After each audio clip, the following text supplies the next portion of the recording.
अल्लाहुम्मा सल्लि अला सय्यिदिना व मौलाना मुहम्मदिन। इस दौर में अमानतदार लोगों की बहुत ज़्यादा कमी है, क्योंकि ज़कात का माल अगर इकट्ठा हो जाए तो फिर उसका इंतज़ाम करने वालों के इरादों में फसाद पैदा हो सकता है। इसलिए जमहूरी हुकूमत में और इस दौर में इज्तिमाई ज़कात उसूल करने का निज़ाम बंद कर दिया गया।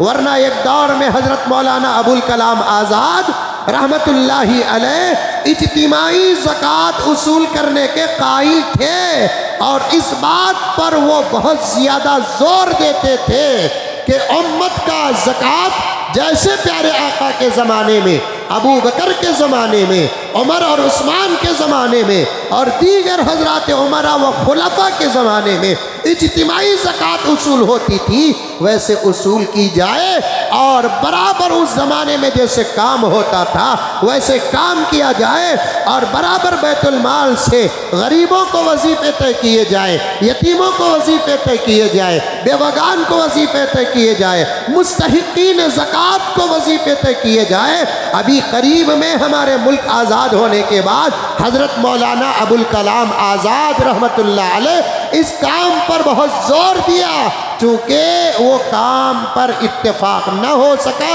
और आगे नहीं बढ़ा। चलते चलते हुआ क्या, इनके ऊपर ज़कात वाजिब है, ये अपने गौर व फिक्र के साथ ज़कात को तक़सीम करे।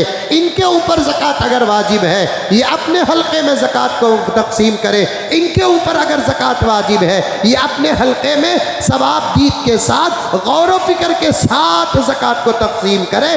बैतुल माल की तरफ से जमा करने का निज़ाम बहुत पहले ख़त्म हो गया, और इस वक्त सारी दुनिया में शायद कि कोई मुल्क ऐसा होगा जहां पर ज़कात को इज्तिमाई तौर पर उसूल किया जाता हो। नहीं, जहां तक इस आजिज़ की तहक़ीक़ है, मुझे तो खुद सऊदी अरब में भी ये निज़ाम नज़र नहीं आया। बल्कि सऊदी अरब की एक बात कहूँ तो आपको ताज्जुब होगा, शायद मैंने इससे पहले भी आप हज़रात के सामने अर्ज़ किया हूँ कि सऊदी अरब में इज्तिमाई ज़कात उसूल करने का मसला तो दूर की बात, सऊदी अरब के इस वक्त के फितनों में से एक फितना है कि वहाँ के लोग ज़कात के मसले में बहुत ज़्यादा लापरवाह हैं।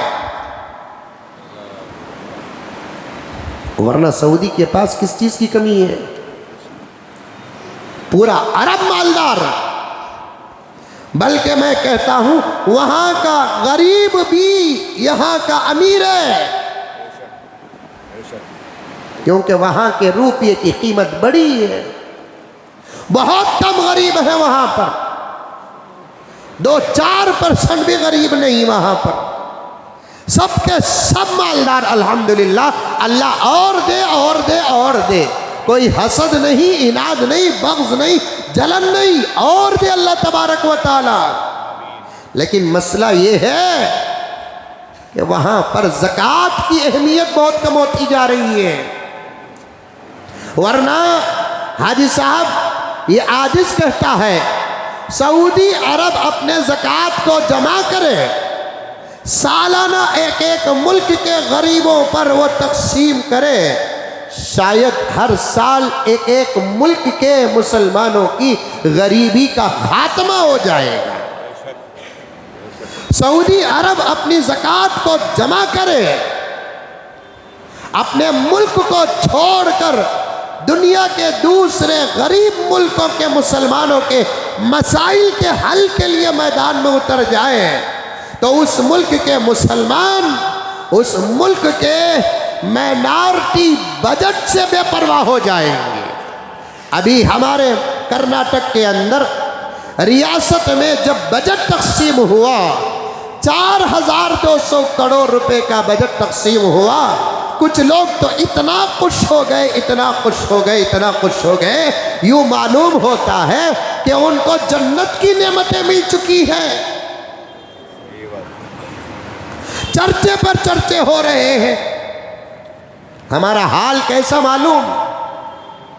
वक्ती तौर पर हमारे हाथ में एक लुक़मा मिल जाता है, तो हम कल परसों की दावत को भूल जाते हैं।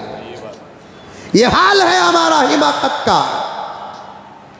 हम 100 का लफ्ज छोड़कर 1000 पर पहुंच जाते हैं तो खुश हो जाते हैं, जबकि हमारी औकात 1000 की नहीं करोड़ की होती है।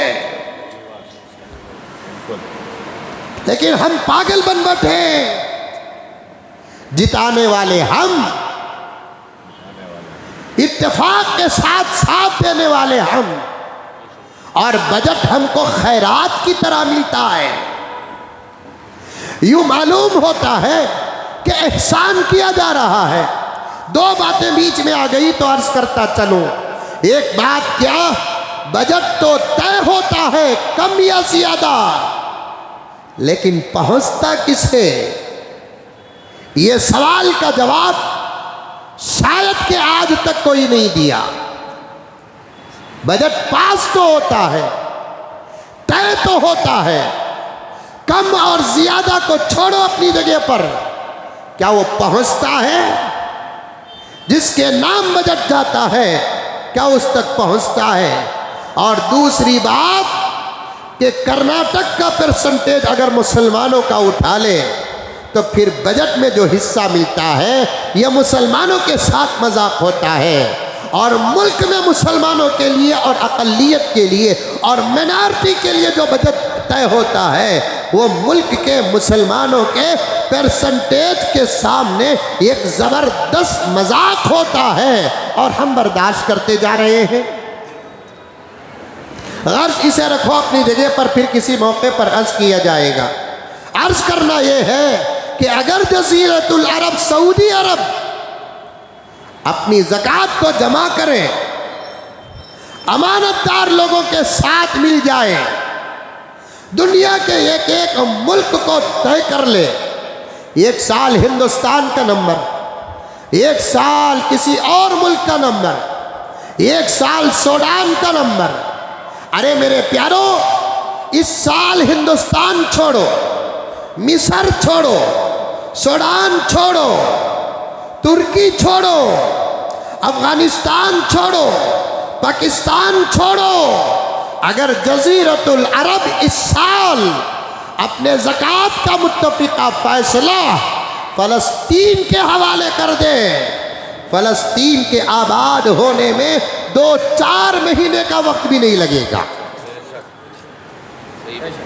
जो फ़लस्तीन सरसब्ज़ और शादाब था, जो फ़लस्तीन आबाद था, जिस फ़लस्तीन की इमारतें मशहूर ममालिक की इमारतों के मिसल थी, जो फ़लस्तीन आबाद था, तकरीबन 1.5 साल के जंगी मसले में गिरफ्तार होकर आज फ़लस्तीन के मोहल्ले नहीं, फ़लस्तीन की शहरें ताराज और तबाह हो चुके हैं, मैदान हो चुके हैं, घर खंडरात में बदल चुके हैं।